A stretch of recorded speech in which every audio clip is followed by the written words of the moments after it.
Terus na po, magurang ninong ilan.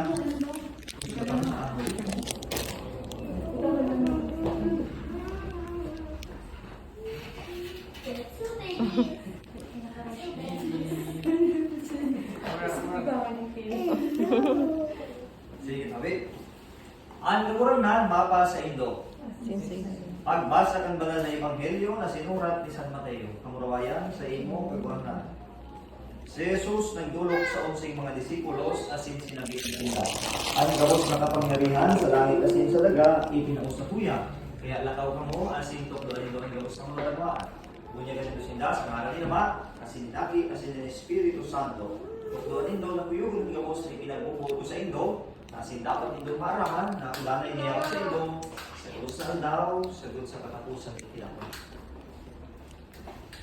Ang hay na mareta kan sa toong kaguratan, pag umahaw sa imo, Kristo, kung may para tabi nindo sa satuyang simbahan, sa satuyang religion, most of the time, ang bunyag, infant baby baptism. Dahil manidaaran mo ng ginigibutan sa inda. Kaya nga ni, on behalf kan aki na binubunyagan, ang nagsisimbag, mga magura, mga nino masigina. Okay, tabi? Asin hindi sa natin ang ebanghelyo, duwa so pinagsusugot ni Jesus. There are two imperatives. Bunyag, tukdo. Ngunyan, ginigibutan itong pagbunyag, gigibutan kay Elias pagbunyag. Pero itong pagtukdo, mangyayari ito, pag pinakula na siya, nakakasalo na siya. Father, anong itutukdo ni? Bako man mathematics, bako man science, bako man history. Ang itutukdo ka sa iya, kung ano inilako niya kan siya ako pa. Itutukdo sa pagtubod, itutukdo yung maging na tao, maging na Kristiyan. Tanganin na, ang pagiging katoliko ni Elia, pag-usan sa pangaran. Kundi urong nang dayo sa iyong buhay. Kaya yun ang pangajita sa pagpadago sa iyong bunyag. Na si Elia, maging katoliko Kristiyano, pag-usan sa pangaran, kundi urong nang dayo sa iyong buhay. Mangyayari yan sa pagiging pagtukdukan mga magurang, mga ninong at mga ninang. And the most effective way sa pagtukdo, so nahihiling ka natin. Minsan dahil kung magdarang kung nahihiling ka natin sa Indo, sa katolikong pagtubod, hindi buon na sinahalogon niyan ka natin. So yun yung pangajita sa pagpadagos. Okay. Mga tugang, ipamigbi na to kay Kristo iningaki na yan maako kay grasya ng bunyag. Siring man ipamigbi na to sa mga magulang, mga limang mga ninang, at yung dalos na dito nila. Ang sa iyo tabing simbag, Jesus na kaguranghan, hinanyuga kami. Uli kang misteryo din sa imong pagkagalan, ang siyang pagkabuhay liwat, papagkani gawa na yung aki, magkamit ng bagong buhay sa bunyag, at yung makaayon sa imong banal ng simbahan, mamindi kita. Uli kang pagbunyag, at siyang pagkumpil, papagkani gawa na siya maging mamay na disipulo, asin saksi sa imong ebanghelyo, mamindi kita. Uli sa kabanalan sa iyang buhay, papagkanigwa ng madarasya sa kaugmahanin sa iyong langit na nakahalian, mamigdi kita. Mapagkanigwa ng mga magurang, mga ninong na mga ninang, makataon marin na padarang pagtubod para sa aming ining, mamigdi kita. Mapagkanigwa ng sa ilang pamilya, magdanay sa liputok na pagdamot sa imong, mamigdi kita. Mapagkanigwa ng mapagos sa muya gabos, ang grasya ng bunyag, mamigdi kita. Litania ang sige naman tabing simbag, ipamibig. Santa Maria, Ina ng Diyos. San Jose. San Juan Bautista. San Pedro asin San Pablo. Gabos na Santos asin Santos ng Diyos.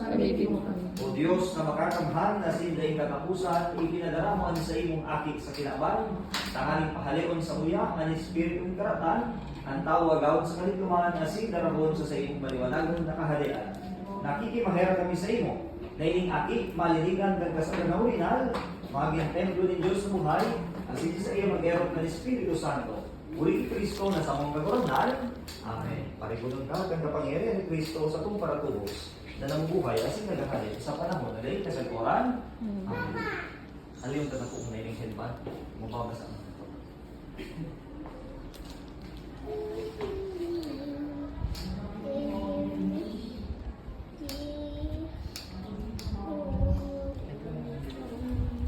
Huli kang misteryo kaining konsagadong tubig, itinataong mo sa imong sorgoon ang bagong pagkamundag. Inapod mo siya sa bagong buhay, buhay sa pagtubulin sa imong simbahan, tanganing makapta niya ang buhay na dahil kasagpuran. Amen. Magpahayag kang pagtubod na pagsikwal sa karatan. Sa giray, on behalf ni Aliyah, ang masimbol tabi kayo mga magurang, mga ninong, ang sin mga nina. Isinisikwal nindo si Satanas, Opo. isinisikwal nindo ang sa iyang mga maraot na gibo, Opo. isinisikwal nindo ang sa iyang mga palaya. Opo. Mula naman tabi, pagpahayag ng pagtubod. Minatuod ka mo sa Diyos amang makakamhat, kagibo ng langit kasi dagat? Opo. Si Yesu Cristo, bugtong na akin ng Diyos sa sinkagurang na niya, so ipinangakit ni Virgen Maria, ipinato sa krus na gadan na sin nililubong. Nabuhay liwat na sin niya ng tutugaw sa tunin na minatugod ng mini. Sa Espiritu Santo, ikatulong persona kan sa uso ng Diyos. Ang sa itong simbahan sa Rome, banal, katoliko at sinapostoliko, na nagpapahayag ng pagtubod sa parupakinabang ng mga santos, sa kapatawaran ng mga kasalan, sa pagkabuhay liwat ng mga gadan, sin sa buhay na rin kasagpuran, minatugod ng kainin. Opo. Iyon ang sa tuyang pagtubod, iyon ang pagtubod ng simbahan, pagtubod na ikinakaw manyagang ipagrupyaw, uli kay Kristo na sa toong kagwaran. Amen. Pagurang, gusto niyo tabi, natong nilagwan sa inyo akin. Tabi, kanin ko na pagbulig, kayo kami po, tapos mga mapiglig, kaya mo. Magkamot po kamo kay Aliyah sa pitik, sa kamot, habang nagbububo ang tubig.